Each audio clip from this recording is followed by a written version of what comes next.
Hi everyone, thanks again for joining us for our webcast. If you missed a little housekeeping that we went over before, just going to repeat a couple things. All attendees have been muted, so if you have a question or any technical issues, feel free to type in the chat or question box. We're going to address all the questions at the end of the presentation. Finally, this webcast is being recorded and it will be posted to our website as well as our YouTube channel. So today we have a webcast focused on the multi-company functionalities of Dynamics NAV. And we have Diana Harvey and Mary Carrero who are presenting. And without any further ado, I'm going to hand it over to you, Mary. Thanks, Chris. Thank you all for joining us today. We're going to go over consolidations and intercompany in our webcast today. And what's in it for me? We're going to show you how to go through the consolidations, and then I'm going to turn it over to Diana, who will go over the intercompany portion. Now, consolidating means combining the financial statements of two or more separate companies or subsidiaries into a consolidated financial statement. In NAV, each individual company involved in a consolidation is called a business unit. The combined company is called the consolidated company, and it's usually a company set up just for this purpose. It doesn't hold any normal business transactions. So as you see here, you can consolidate across different charts of accounts with different fiscal years in your companies, either full amounts or any percentage of a company's financial information, companies with different currencies, and you can also use different methods of translating individual GL accounts. For the companies, you can use companies that are in the same database or in other NAV databases, and you can even consolidate companies in other accounting and business management programs. And it does use XML format. If your financial statement of a business unit are in different currencies than those of the consolidated company, you have to set up exchange rates for the consolidation. And in NAV, the consolidation features of the program allow you to set up a list of companies that you're going to consolidate. You can verify the accounting data before consolidating. You can import files and databases, and it also allows you to generate consolidating reports. So now we're going to go into our NAV system. Before you can perform a consolidation, you must create a consolidated company in your NAV database. We've already done that. The company must be set up like any company in the program. It has to have its own chart of accounts. This chart of accounts is totally independent of the chart of accounts in the other business units or the companies you're going to consolidate from, and it may differ from one company to another. So for our webinar purposes today, we've created the consolidation company already, as you see here. We're going to also use the Cronus USA and the Cronus Canada companies. So what we want to do first, after your consolidated company is created, is we're going to go into our USA company. You must go into the chart of accounts. And if you don't see the columns already, you want to pull in your consolidated debit and credit accounts. This is where you're going to map your chart of accounts from your USA company into what you're going to put it in the consolidated company. We're also going to do the same thing in the Canada company. And then that way you can see how the currencies work in the consolidation. So I've done this in both companies already. And once your chart of accounts is ready, then we're going to go back to the consolidated company. And we're going to create our business units, which, if you remember, are the companies that we're going to consolidate the data from. So I've already created those. And what you do is you open up the business unit card and you create your code. You name your company. You select it from your list. If your company, such as the USA here, is the same currency as your consolidated company, you can leave that blank. You do your currency exchange rate table. You check the consolidate box. This basically turns it on. Here's where you determine the percentage of the consolidation for this company. You have starting and ending dates. This will tell the consolidated company at what point to start. So if your USA company has been open for a while and you've been using it and you only want to start consolidations on a specific date, you put that in there. Ending date is pretty similar when you want to stop consolidating it. Then you have your data source and your file format. And then at the bottom you can see we've entered in the GL accounts for our gains and losses. So you do this for both companies or all companies you want to consolidate from. You'll notice in the Canada one we did have to put the currency code because my consolidation company is in the US dollars. Okay, so then once that is done, if it's your first time, you want to run a test database. If you import the databases right now and you have any issues, it's going to throw you the errors one at a time as you come across them. So the first time is good to do the test database. What it does is going to run through your system and it's going to throw out the errors in a report format. And as you can see here, I don't have any errors, so that tells me I've done it. You can pull your list, you can correct any errors on your accounts, come back and run it again. When you have no more errors, then it's time to go ahead and run the consolidation. A couple things to consider before running your consolidation. You should make sure that your exchange rate is up to date, and you typically want to have your month closed in the companies that you're consolidating. This is usually done as your last step of your process for the month end. So once this is done, you're going to go into one of the companies. You can consolidate all your companies at one time, but keep in mind that if something happens and you need to rerun a consolidation, you would have to redo them all at the same time. If you run them one at a time, you can then just reconsolidate that one company if you have an issue. So what we're going to do is we're going to hit Import Database. And here we're going to pick, I've already done June in this database, so we're going to start with July.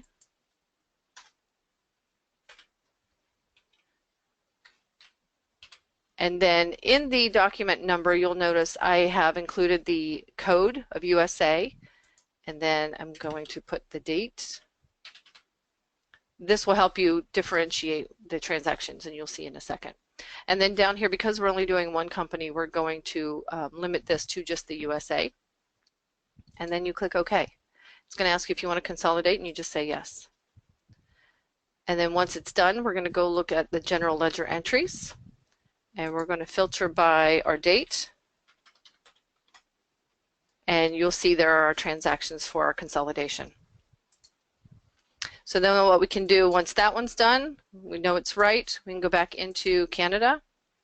You can go into Navigate, and if you want to change your rate here, you can do it manually before you run the consolidation.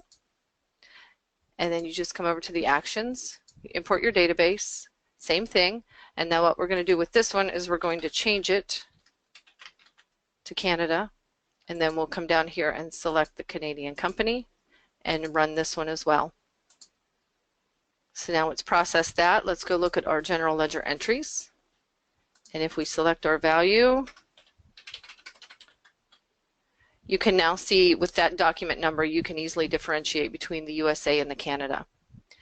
It also shows what the percentage of consolidation is for the company, and then it also shows your exchange rate. Okay, so those are now consolidated. If for some reason I say my exchange rate on Canada is wrong and I need to change it and rerun it, what NAV will do is it will delete out this one and it will replace it with the new one you're going to run or you run. Now you don't have to do these at the same time. If for some reason you have closed out your USA company, say on the 2nd of the month, and you want to consolidate at that point, you can. And then whenever you get your Canadian company done, say it's the 5th of the month, you can consolidate that at that point in time. So now we're going to go look at reporting real quick, just so I can show you that. And what you'll notice here is that we have consolidated trial balances. And this one has a 4 on it, this one doesn't. What this means is basically if you have 4 or less consolidated companies, you can just run this one, and you'll see here in a second. Let me change the date so we can pick up ours.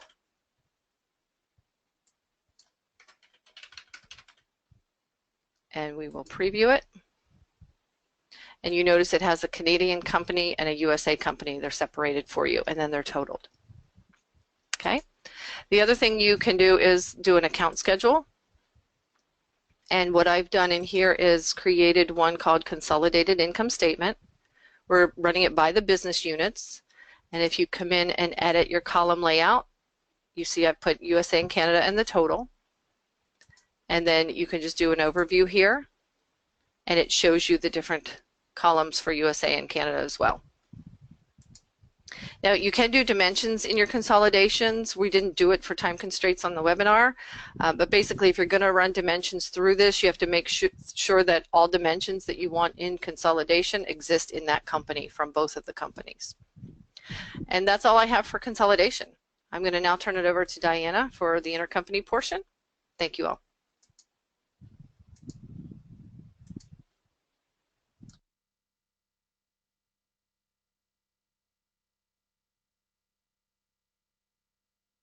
Good morning. I am going to talk to you today about intercompany. So I want to kind of just go over some of the information regarding intercompany before we actually get into it. The intercompany functionality will increase productivity as a result of time saved and simplified transactions. It eliminates or minimizes the error because the system will actually enforce that the transactions be done on both sides of the fence. You can do a complete audit trail, full visibility into the business activities, permissions can be added to it, and it does allow information to be generated out to different companies, but not necessarily from one company to another if the person's not allowed to do that.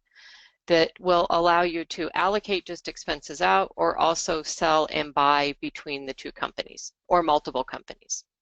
All right, so some of the transactions that you can do in multiple companies are general journal entries, purchase and sales orders, invoices, the credit memos, and return orders for actual documents or entries.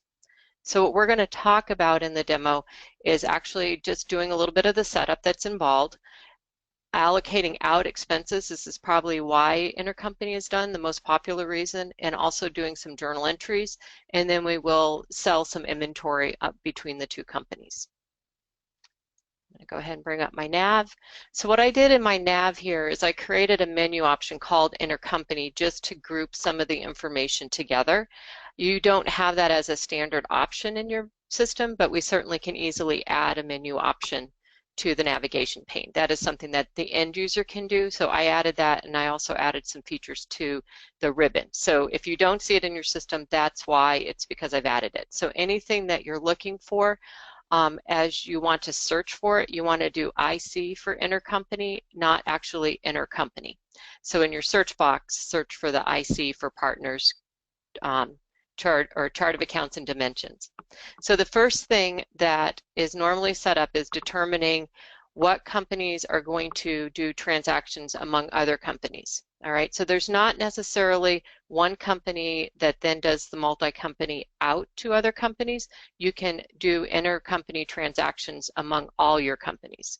So in my system here, I have 4 companies: Arizona, Canada, Mexico, and United States. So to keep it simple, I'm not doing any intercompany transactions between Mexico, but Arizona, Canada, and US can do intercompany transactions among each other. So I am in the US company, so I set up Arizona and Canada as my intercompany transaction or partners that I'm going to intercompany with. I'm going to go ahead and edit the Arizona one here. So I just put in a code, I put in the name, I have the type of information. Is it coming from an email, another file location? So you can actually, just like consolidations, you can intercompany with an outside company if you needed to, and then also do the database. So database internally just means I'm internally doing it within another company. So I'm picking Arizona there. I can block it. So if in the future you decide not to do intercompany, you can block that information. Then we have where we set up a receivables and a payables account when I'm dealing with this particular company. So within my chart of accounts, I have a customers intercompany and I have a vendors intercompany. And I'm going to go ahead and say okay. So I did the same thing for Canada. And the only thing I did differently with Canada was I added the currency code. So once again, it'll move the information by the currency codes as if we were actually entering the transaction in that other company. So my intercompany partner coding, Arizona is always going to be intercompany P02, Canada is always intercompany P03. So P01 is the United States. They also are assigned a code internally. I won't go through all the setup. There is quite a bit of setup, and so it's one of those things we normally work with the end user if they're going to actually set up intercompany so they can see that it's processed. So the next area I want to talk about is just going to be the intercompany chart of accounts. So the way I normally explain this is this chart of accounts, so the information on the left-hand side, this is a global chart of accounts that sits out there. That's the chart of accounts that your individual companies will point to when they're doing an intercompany transaction. So this map to the GL account number, this is mapping to the GL accounts within the United States company itself. So real quickly here, I'm going to go over to Arizona. This is a little bit easier to understand when you actually have a chart of account that is a bit different. So I'm going to go into my intercompany, go to intercompany chart of accounts. Now you'll notice I have a chart of accounts here, but I don't have everything mapped. All right, so if I scroll down, I have a few GL account numbers mapped there, and I'm going to scroll down a little bit more.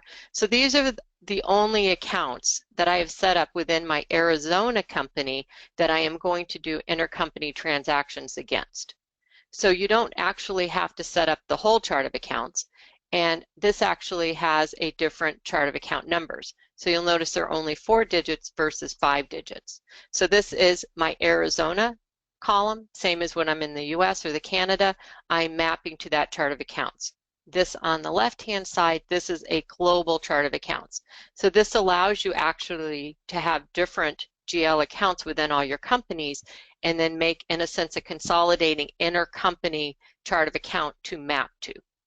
And once again, you can block it if you needed to. So you do have the ability to export out the chart of accounts and then import it back in. So there's an import-export, so you don't have to retype this in each of your individual companies. And then there is a way to do an automatic mapping. So in Canada and the US, they match identically. So I just said map to the same account number, and in Arizona, I had to individually add some transactions in. Let me go back to my US company. And I'm going to go back down here in my intercompany. So that's the information on the chart of accounts. If something's missing when it's attempting to do an intercompany transaction, it'll give you an error message. So I'm going to go down here to intercompany dimensions. So the same thing, there's a lot of setup if you're dealing with dimensions. This is probably the trickiest area of all, is that if you're going to send dimensions from one company to the other, or they're required on the other side, you sometimes have to add some dimensions maybe to the US that you don't use in Canada, but because we're going to push data over, they need to be able to enter that information on the Canadian side. So sometimes it's just easier if we're dealing with dimensions that we map everything to all the companies. But obviously it's one of those that if you're setting this up, review your dimensions and the requirements that are needed. So once again, I have my dimensions. I have the ability to map them with the same code. So this is intercompany dimensions mapped to the dimensions within my individual company. Then I have the ability to copy from the dimensions, and I can navigate to the values. So you can see down to the individual values, I also have them mapped to a dimension value code. And then if I go to my regular dimensions, they are mapped to intercompany dimensions. And that's probably why this is the trickiest of all the setups, is the dimension, to make sure everything is mapped appropriately. So that does take a little bit of time. And I'm going to go back here to the chart of accounts, and I'm going to just pick an account number. Here, I'm going to go to the GL account card. So one of the other options you have is to default an intercompany partner GL account number. So if you're doing journal entries, you can associate what it should default to also. If you're normally just making it the same account number from one company to the other, you know what it is, you can type it in. So a lot of clients don't go to this extent to default it in here, but you do have the ability to add defaults. So as I always say with NAV, setup is what sometimes does you in. The actual processing of something is very simple. All right, so those are the intercompany partners, the chart of accounts, and then the dimensions. So those are the 3 areas of setup. It's done within each company, and then, like I said, there's some additional setup if you're going to become an intercompany partner itself. So the most common use of intercompany is just to allocate expenses out. So we're going to do the first one, the most common one first. So I'm going to go here to, once again, I'm still in my USA company. I'm going to go to purchase invoices. I'm going to go ahead, and I already created one just to save a little bit of time. So I created one, I got an invoice in from AR Day Property Management. The total of the invoice that the US company owes them is $2,600. So if I come down here, I put in for some cleaning that they did, but I want to actually allocate out some of that expense to the other companies. So the first one here is my Arizona company. So I'm allocating of that $2,600, $500.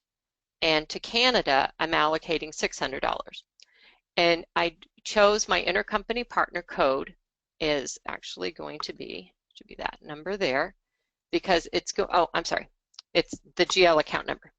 So where my Arizona chart of account number is 4 digits, but this is actually that intercompany GL chart of account number. So what is the GL account number that marries my transactions together?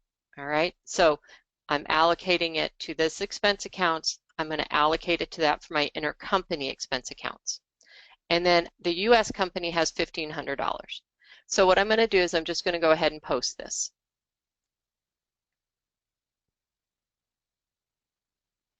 And then I'm going to go down to my posted document area. I'm going to go to my GL registers. I'm going to go to the last one created, and I'm going to take a look at the GL ledger. So right here, I have $2,600 that went to my expense account for cleaning, the $65,100. It offset to my vendor for $22,300 because I owe AR Day Management $2,600. Then it comes down here and it did an intercompany accounts receivable transaction to Arizona, the Kronos, Arizona for $500, and it offset and reduced my amount of my expense by $500 because that doesn't belong in my US company, it belongs in Arizona. And the same with this $6,500, it belongs, or $65,100 account number belongs to Canada for the $600. So the total for my expense account is going to just be the $1,500 by the time it gets done. But it shows a complete audit trail of the information going in and out of the account. So if I come back up here, I go to my chart of accounts, I put in my $65,100. I'm going to do a drill down. And I see down here the one invoice, so let me go ahead and just filter to this value. So there's my $2,600 in, the minus $500 and the minus $600. So like I said, once again, full audit trail on what's the postings taking place. So let me go back to the purchase invoice. I have another one in here. We'll go ahead and bring it up. So this purchase invoice, I'm actually not allocating any to the US. I'm paying this on behalf of the other company. So I can do that also and not have to have something post to the US side. All right, so I can just go ahead and post this. I'm going to say yes. So that posts that information, and once again, it's going to post it all out for my intercompany. So now what I need to do is actually, what NAV has done is it's posted those transactions and it's created entries that need to go to the other companies. So if I come up here under my role center, these are also icons that I added for easy access. If I'm doing intercompany, I want to have quick access to this information. So what I need to do is those transactions went to my outbox. So I'm sending them out of the US. They're going to go to the inbox of Arizona and Canada. So this allows it to have a separation of duties. So if Mary worked in Canada and I worked in the US, then I'm pushing the information to Mary, then Mary has the ability to review it and accept it, and I'm not putting transactions into her Canadian company without her knowing about it. So that's why NAV separates them and puts them into two different areas. So what I'm going to do here is I have the ability to look at the information, and I have my different intercompany partners. So I have 02, 03, 02. So the first one is dealing with that one invoice that split the information. If I want to know a little bit more about it, I can go here to navigate. I can select details, and it tells me intercompany, what account, and the amount. So I'm going to go ahead and say, okay on that, and I can look at it, all of them if I wanted to, and it gives me the invoice number, when it was done, who created it, the information. So the line action over here, what I want to do is I want to set the line action. I'm going to come up here. I can do it individually if I wanted to, but I want to do it for all of them at one time. No action means just, no action is just, they're not going to sit there. No matter what else happens, nothing's going to happen to these transactions. Okay, so maybe you're not ready to send them. Maybe you're collecting them. And Mary says, I only want them at the end of the month. I do not want them all throughout the whole month. Then you can sit there with them. All right, you can select to send them to the intercompany partner. You can return them to the inbox. All right, so if they came over from somebody else and I don't want them, I can return them back. Okay, and cancel means it's canceling the transactions and they're not going to be sent to the other company. I would not suggest that, only because you have posted them in the US company to the intercompany side of it. You want to complete the transaction. All right, so this does do an audit trail if you cancel it. So you can't cancel it and figure you're not going to get caught doing it. All right, so fair warning to everybody, Big Brother NAV knows what's going on and will know if you cancel it. But it does give you the option. If you have something that's really stuck and you cannot, for some reason, get it posted to the other side, you're having an issue, you go, forget it, I want to cancel it. I'll create credit memos on my side, cancel them, and then nothing goes to the other side. So not to say you can't do it, just be sure you know why you're not doing it. Okay, so now I'm going to go ahead and complete the line action. It asks me if I wish to do it, and I say yes. So what it's doing now is, as long as there's no issue with the transactions, it's pushed them out of my US company. So I'm now going to go over to Canada.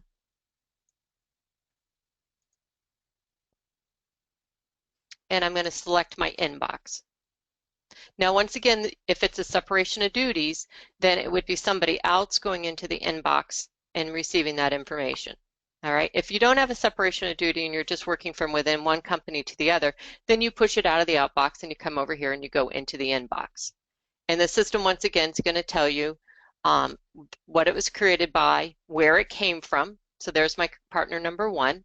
If I want to navigate down to the details, I can see what the information is. So they sent me over $600 and it's going to be to cleaning. I can look up there if I wanted to.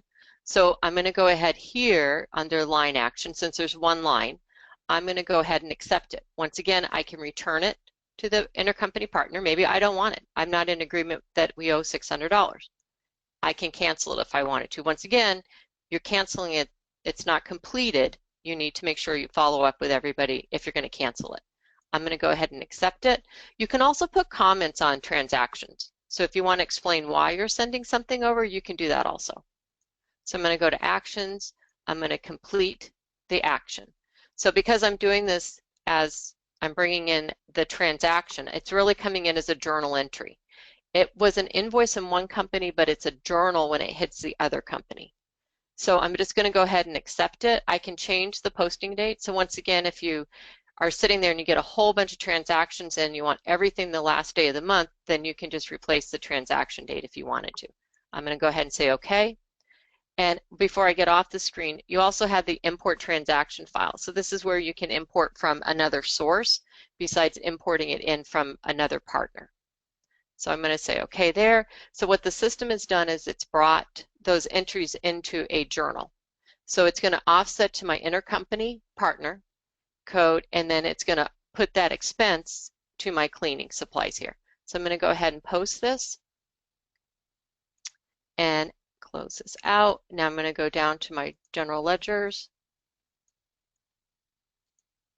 and I'm going to look at this. Now it tells me the source, intercompany, the default batch. If I look at the journal entries, it went to my payables account that I have set up for intercompany.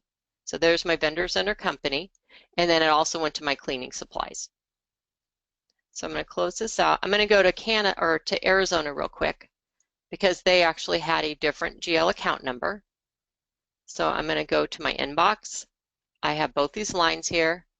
I'm going to go ahead and set action to accept, complete the action. I'm good with all of this. I'm going to say OK, and I'm going to do a general journal. So now you'll see that it goes to 6510 because I did the mapping. So when it moved out of the US, it was 65,100, but when it gets to Arizona, it's 65,10, and then I had a different GL account down here. And so once again, then I can post them and the information goes through. So that was pretty quick to put in the entries, push them out, accept them in, and hit the post button versus me rekeying that information in. So that's the simple information for just doing allocating expenses. And once again, that's probably what's used most often, is to do that situation. And I have it set up where I could do Arizona to Canada and Canada to the US and so forth, but I'm just going to work out of the US. Here, I'm going to go back in here. So the next one I want to do is intercompany journal. So I might have something where, and let me just delete these lines. I might have something where I'm doing it on a regular basis and I'm allocating out payroll or something like that that's not necessarily part of an invoice, but just allocating out particular information. So I have set up, because NAV does not have a recurring intercompany journal, I have an Excel spreadsheet set up that has the information that I want to put in, and I don't want to have to retype it each time. So those that are on the more current version of the product, you know, you can have your columns lined up. I can select to copy the information, come back into my information here, journal. I'm going to right click and I'm going to paste my rows. Oh, I think it's got a problem because that's there. Let me see here.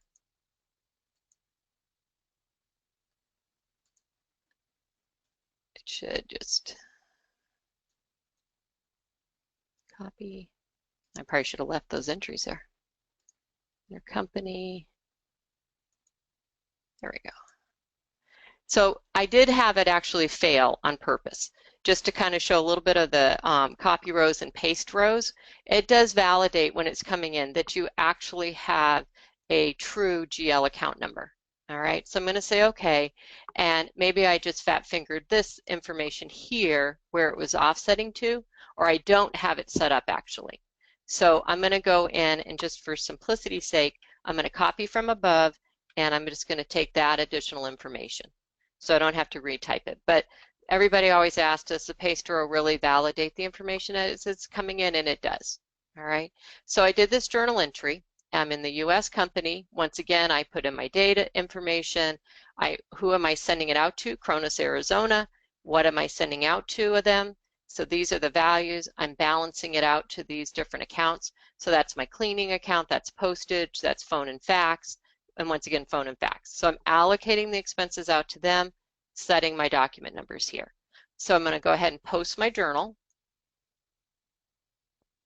Oh, well, oh, okay, because I have done some other journal posting. So I apologize for that. I'm going to get an error that I'm going to have to fix it behind the scenes. So what it does is it posts the journal, puts it in the outbox, I push it out, then I comes to the inbox in Arizona, and it actually will just go ahead and create it as a journal in the other system. So I apologize for that. Let me actually see if I can just paste that in real quick in Arizona, and we can ship it to maybe Canada. So let's see if we can do this one. Paste rows.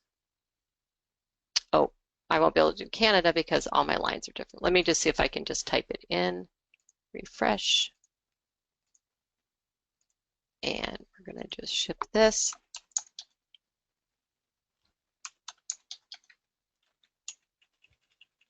And we'll do one more.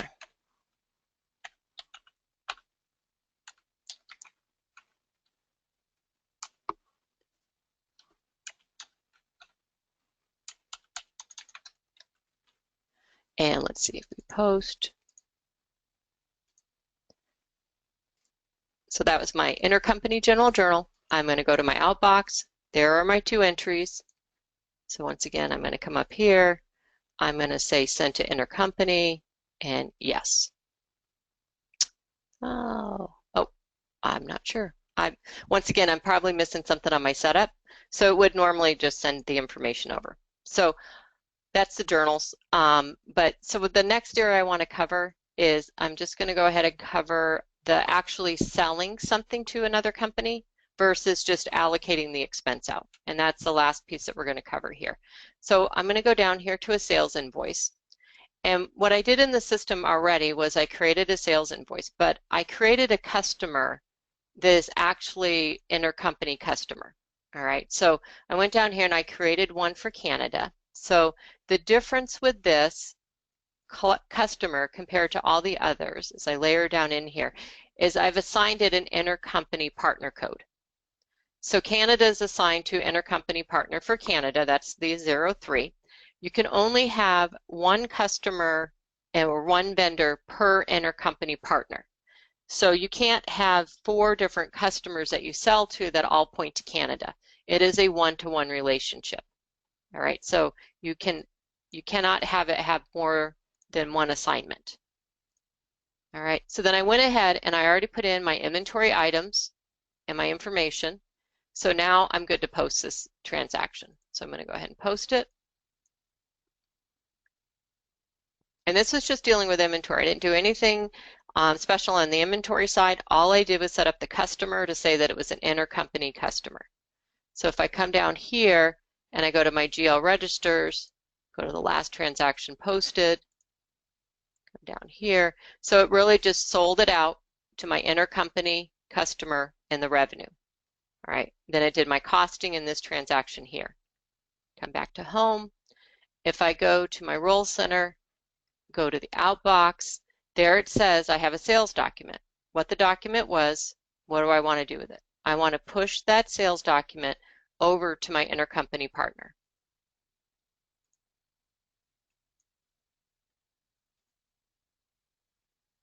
Now I come down here.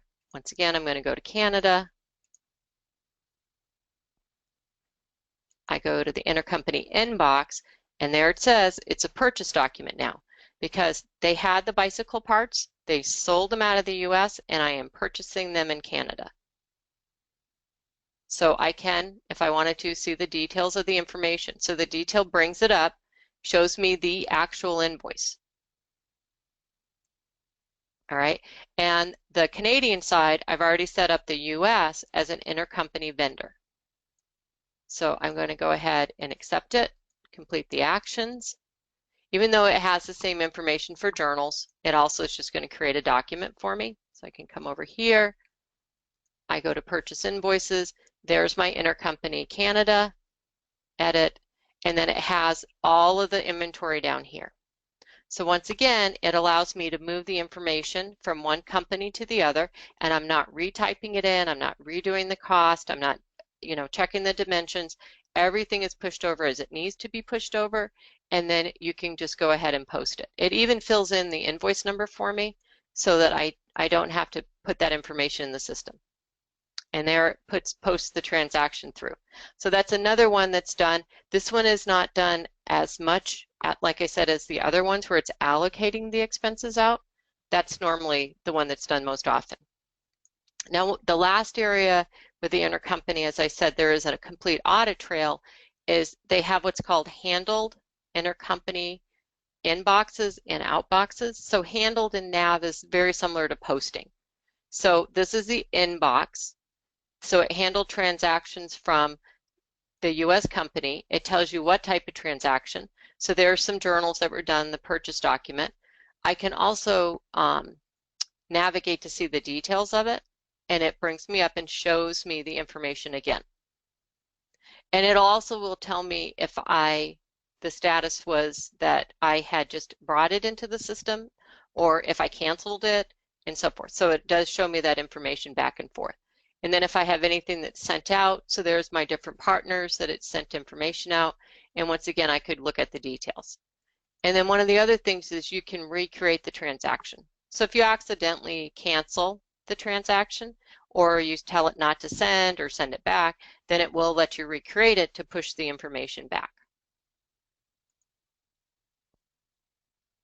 All right, so intercompany is, once again, it's involved in the setup. You definitely have to make sure that all the pieces are there, all the dimensions are there, the partners are set up, and that you're pushing the information back and forth. But I have many companies that use a lot of intercompanies. I have some that have 80 plus companies, and they do intercompanies all month long. They're moving journal entries, allocating expenses. It just eliminates someone having to type it in twice. So that's the important part with dealing with the intercompany. Like I said, there's the complete audit trail, cost efficient, and so forth. So the next thing, so that's all on the intercompany side of it. So I just want to make sure that you have this information on the screen here. It's my direct number, also Mary's direct number if you have questions, which we can certainly answer any of you might have questions as you go along. Just a reminder, there is a NAV support email at SBS Group USA that both Mary and I monitor. So if somebody has a question, you're welcome to go ahead and send it there, and then also the sbsgroupusa.com website. So I don't know, Chris, if there was any questions. Yeah, thanks, Diana. There aren't any questions right now. If you have any questions, feel free to type them in the chat or question box right now. But I just want to give a big thanks to Diana and Mary for presenting. Again, if you don't have any questions right now, but you think you might have in the future, you can use the email or phone numbers on your screen that you see on your screen now. Or you can always email us at info@sbsgroupusa.com. You can always find more information about Dynamics NAV on our website, www.sbsgroupusa.com. So it doesn't look like there are any questions. So thanks again, Diana and Larry, and everyone else. Have a great rest of your day, and thanks again for joining. Thank you.